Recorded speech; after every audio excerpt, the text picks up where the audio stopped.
Hello, my name is Doğa Çelik and this is my Physics 101 project, Acceleration of Falling Objects with Different Masses. The purpose of this experiment was to show that the acceleration of an object is independent of its mass. Falling duration and displacement data were collected by observing the object's movements.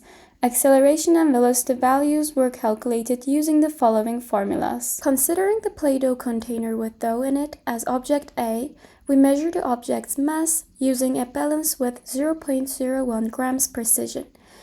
We drop the object from 100 centimeters and measure its falling duration. The first trial is with the object with mass 100.11 grams. We repeat each trial 2 times. Similarly, the second object's mass is measured with the balance. The mass of the object is controlled by adding dough to the container or taking out dough from the container.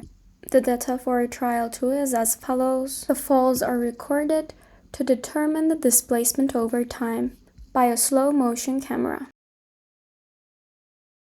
And these are the data for trial 3.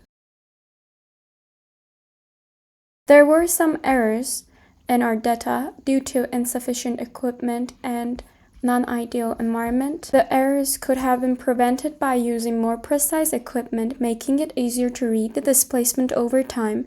To minimize the errors, the experiment was repeated several times.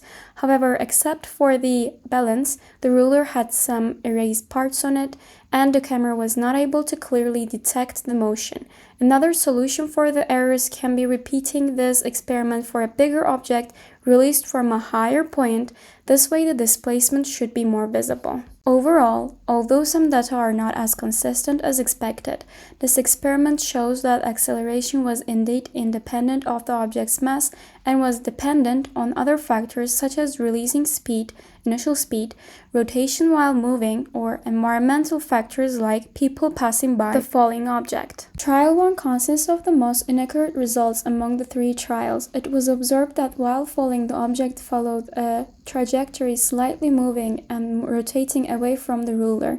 This is mainly considered an error caused by the experimenter giving an initial speed to the object, hence causing errors in measuring the falling time. However, in trial 2 and 3, the results were consistent. Furthermore, acceleration and velocity values for different massed objects vary among trials by 0.1 units depending on the graph, which was expected as the equipment used and the environment in which the experiment was conducted were not ideal.